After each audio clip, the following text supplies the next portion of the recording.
Bom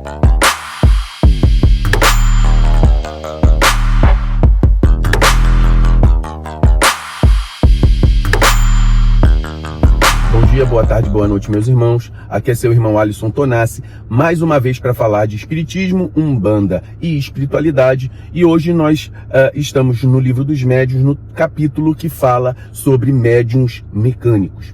No livro dos médiuns, de Allan Kardec, ele fala sobre médiuns mecânicos voltados à particularidade da psicografia. Tá? Onde ele fala que o mecanicismo, ou seja, o ato de movimentar o braço de maneira independente da vontade, ele é um processo que ocorria muito na psicografia de antigamente, aonde esse processo mecânico envolvia, ou seja, o espírito absorvia ectoplasma.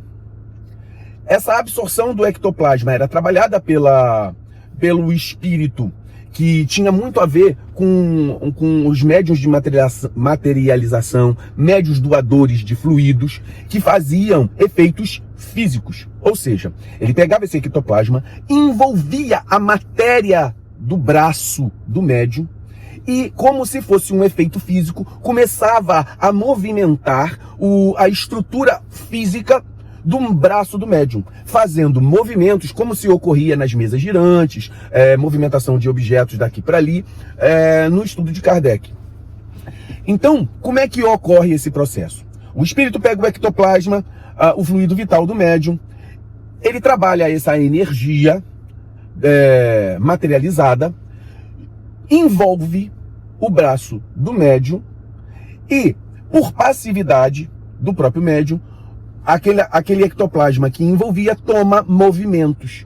Então, o médium segurando uma caneta, ou um lápis, ou naquela época, pena, ele começava a movimentar, independente daquilo que que o médium estava pensando. O braço movimentava, o médium estava conversando aqui, e o braço continuava escrevendo, né?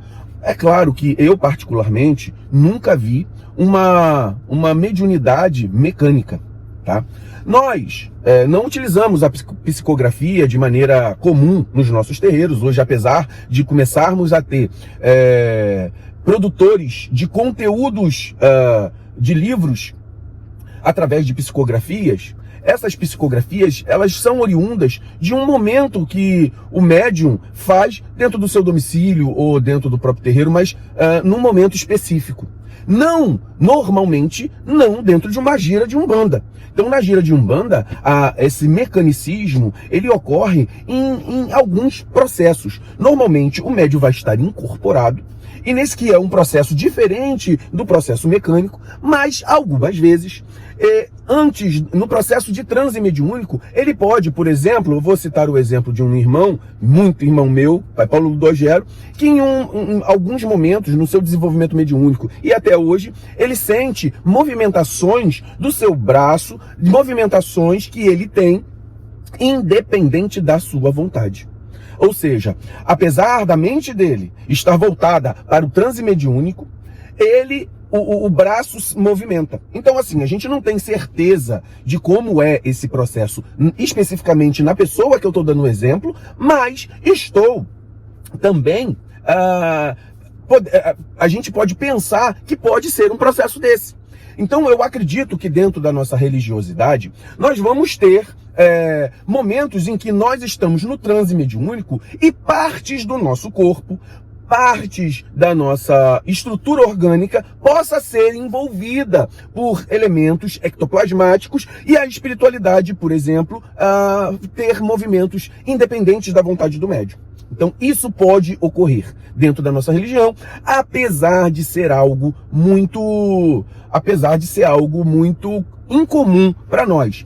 Comigo já aconteceu apenas uma vez de eu ter um movimento independente da minha vontade e que realmente eu estava pensando outra coisa, no caso foi a minha perna.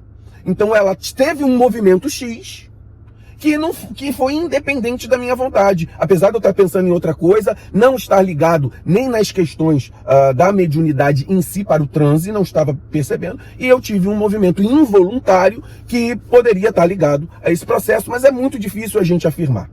O mais fácil de afirmar é quando um movimento é repetitivo, ou seja, você tem esse movimento frequentemente, que é diferente do movimento de um guia espiritual quando ele está na sua incorporação, ou inconsciente, ou semiconsciente, ou consciente. O consciente é mais fácil do médium poder controlar. O semiconsciente, ele tem ali um certo grau de controle, mas o espírito tá mais intenso ali naquele processo. E o inconsciente não é um envolvimento ectoplasmático que o faz, mas sim a forma em que o espírito se conecta também ao corpo físico, através dos sistemas energéticos. É diferente do médium mecânico. O médium mecânico, ele é envolvido e normalmente nesse envolvido pelo ectoplasma, e normalmente nesse envolvimento, ele não pega todas as partes do corpo. Ele vai utilizar a parte que há necessidade para o fenômeno de manifestação em si, em que o espírito está propenso a dar a sua mensagem, tá?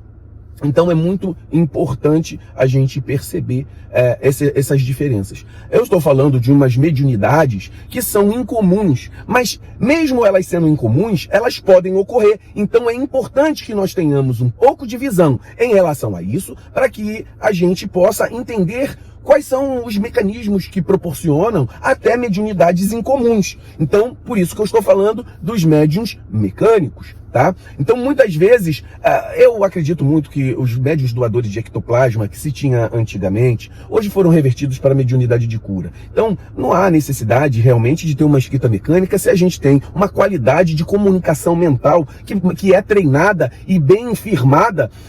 Não precisa de um grande gasto energético, se isso pode ser mental, né? Que tem mais uma economia de energia com a espiritualidade. Tá? Então fiquemos por aqui para a gente falar dessa modalidade que ainda pode existir, mas sendo incomum. Muito axé a todos, meus irmãos.